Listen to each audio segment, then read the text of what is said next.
We are buying these players in fantasy football. We're going to start with Chris Olave. Olave thrives on intermediate to deep plays. We know this already. Chris Olave hasn't done very well the last 2 weeks. Who could have predicted that? But once we did predict that, we did say that Chris Olave, after these 2 weeks, would be a screaming buy in fantasy football. Are you going to be okay? Yeah, we're so petty, dude. It's so funny. I know.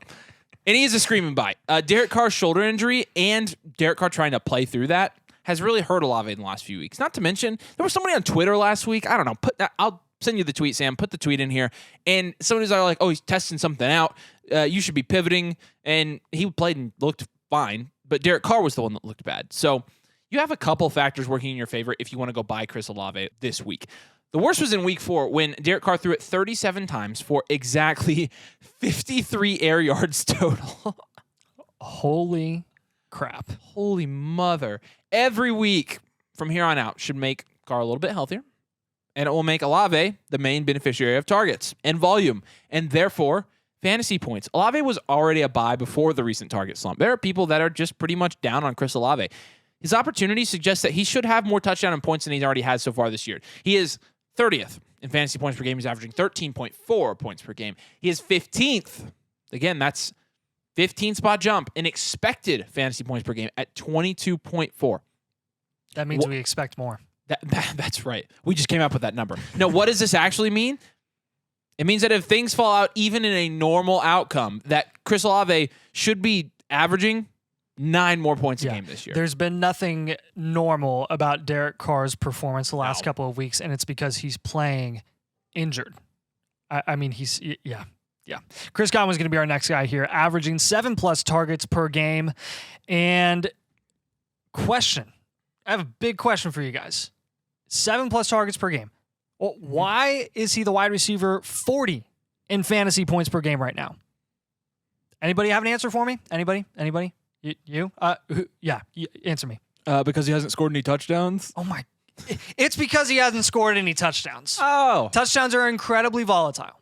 He could have scored 0 touchdowns the first 5 weeks and score 5 the next week and make up for all of it. We really don't know. But with 4 end zone targets already, on average, he would have 2.4.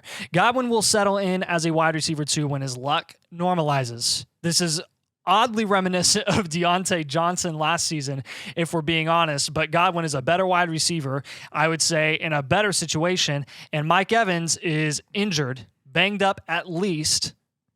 Godwin is going to be the focal point in that offense in the passing game. Also, when you can, target players who have already had their bye week. People tend to underrate the value of having your player for an extra week for the rest of the season. When you're trying to make a push for the playoffs, when you're trying to make a push for the championship, and you have to worry about these late season buys, Chris Godwin doesn't have that. You can get him at a discount. Not only that, you can get him at a discount because he hasn't played for a week. People forget already. They forget about the players that are on bye, and they automatically are lower on them when they don't play. That includes bye weeks. It does.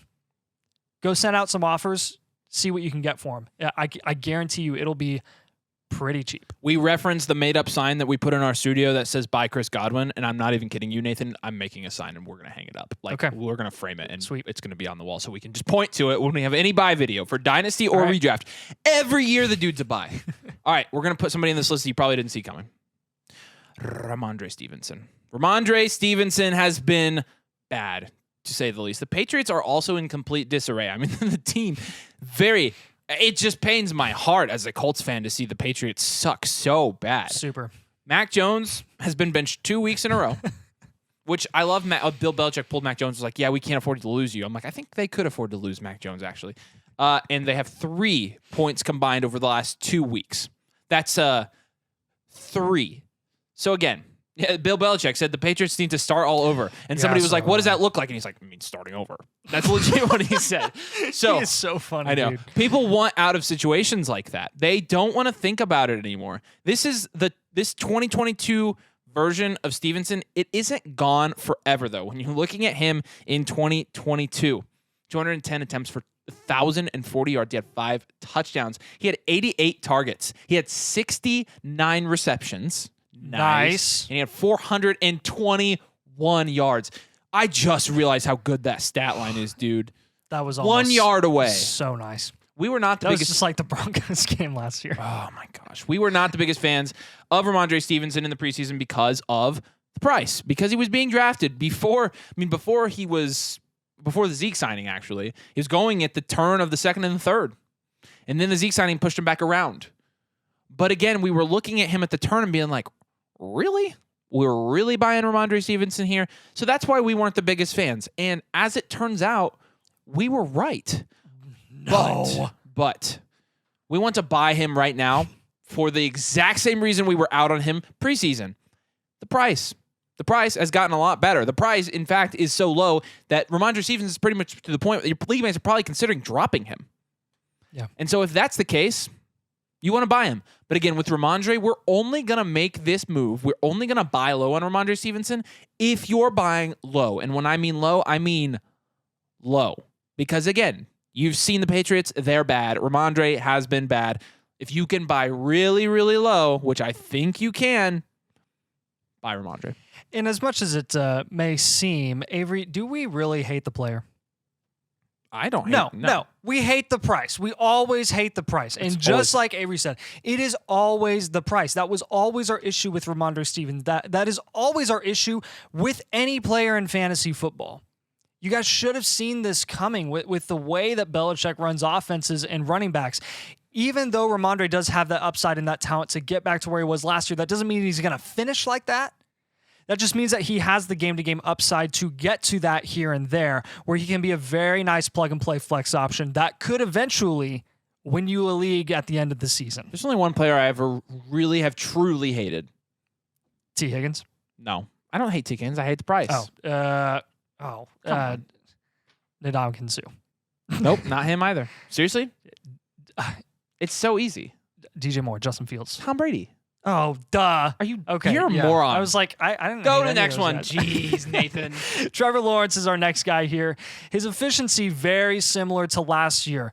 7.3 yards per attempt compared to 7, and 10.6 versus 10.4 yards per catch. His QBR 56 versus 55, like very, very similar. And he's actually running more this year. When you're looking at his rushing attempts this season already through the first 5 games, he's had 30 rushing attempts for 132 yards compared to his 62 last season for 291 yards for that entire season. So he's already well at 50%, yeah. well ahead of where he was last year.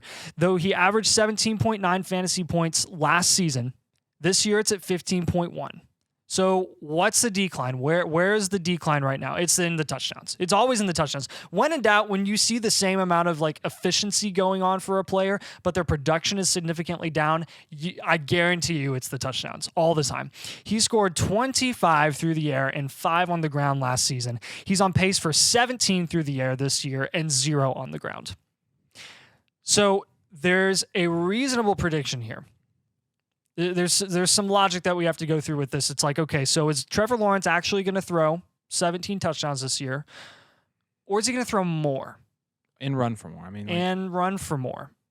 If I were a betting man, I know it sounds crazy, but I think it'll probably be more than that because of the way the Jaguars start their seasons. This is the second straight year now. They were 2-6 last year. They did not look good. Lawrence did not look good.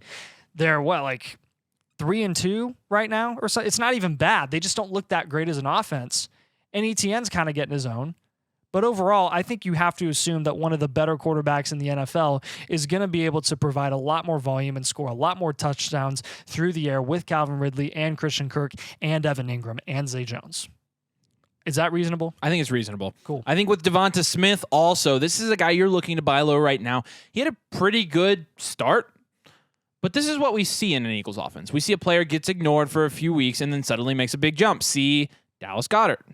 We saw it with A.J. Brown early in the season. Yep.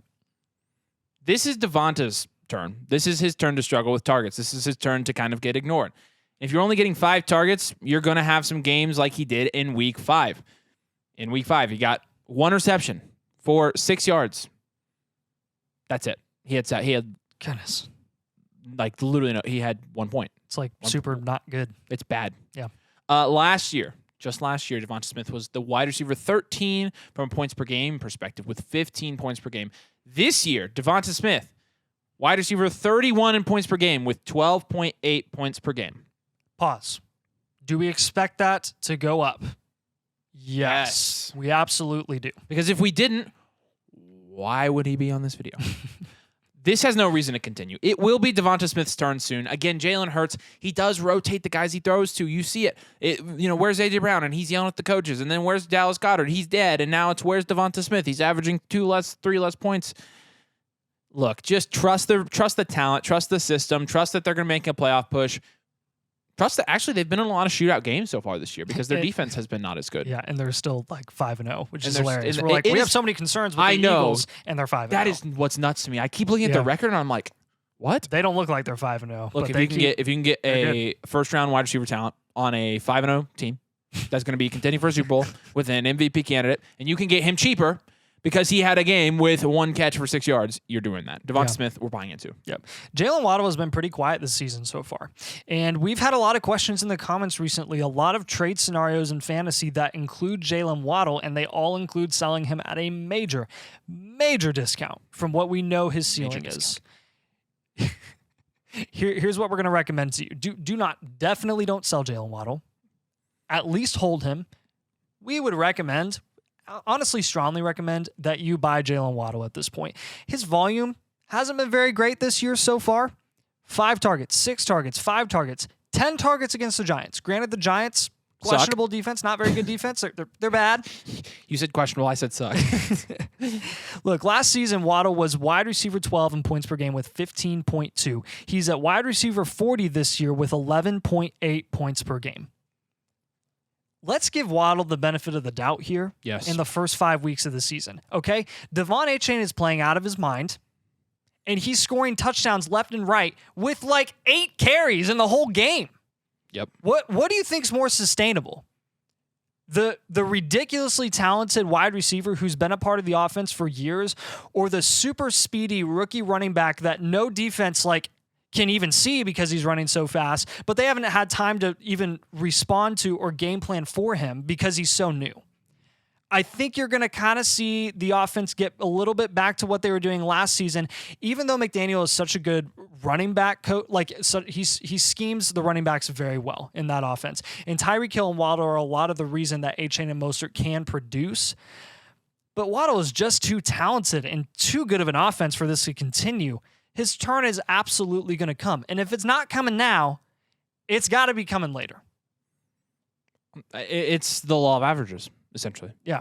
Tyler Lockett's going to be the next guy on this list. Tyler Lockett has really only had 1 great game so far and 3 quiet ones. The one great game, he had 8 receptions, 59 yards, and 2 touchdowns. And that was the overtime win against the Detroit Lions. This is what Lockett does. He can disappear for a while, and then suddenly he just breaks out again. We haven't seen any changes from how the Seahawks used him this year compared to how they used him last year or any other year before this. This is just how Tyler Lockett is. This is another player coming off of his bye week, so you can get that extra week, and often you don't really pay any extra price for that either. So with Tyler Lockett, we're very comfortable buying him. We do think that, again, this is just what Tyler Lockett does. He's going to have bigger games at the end of the season, just like he did last year. He's going to be winning you fantasy championships, so we like buying Tyler Lockett this year. As much as it seems that we like to crap on Bears players and the Bears offense and the Bears organization as a whole, we make up for it in constantly advocating for Roschon Johnson. And he will be the last buy that we have in this video. He hasn't really done anything yet other than some production in a blowout in week 1. Yeah, That was like true garbage time, really. Like all of his points came in garbage time, so we knew that wasn't sustainable.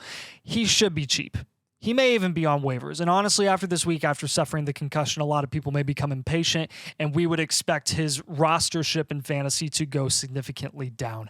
I would say that's not a very wise thing to do. If you're an owner of Roschon Johnson, make sure you keep him on your roster. Throw him on your IR if you have the spot.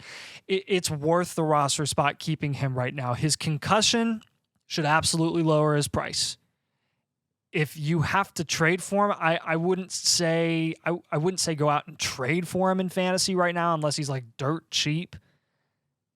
If anything, just go make sure you're investing in him off waivers because he's gonna be there a lot. Khalil Herbert has an ankle injury that could last for multiple weeks.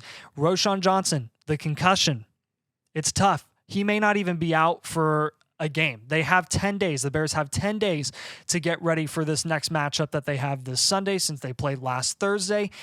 Roschon could miss that game. Absolutely a chance. But once he's back, he'll be back before Khalil Herbert is.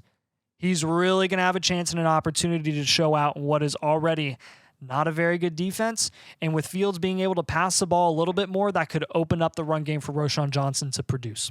Do us a huge favor. Drop a like, a huge, ginormous like on this video. And make sure you also drop a huge, ginormous subscribe if you play fantasy football, because we also play fantasy football and we talk about it and we try to help you and we try to keep good tabs on the community and what the market's doing. So make sure you subscribe to the channel if you play fantasy football. Appreciate you guys watching. Thanks for joining us. We'll see you later.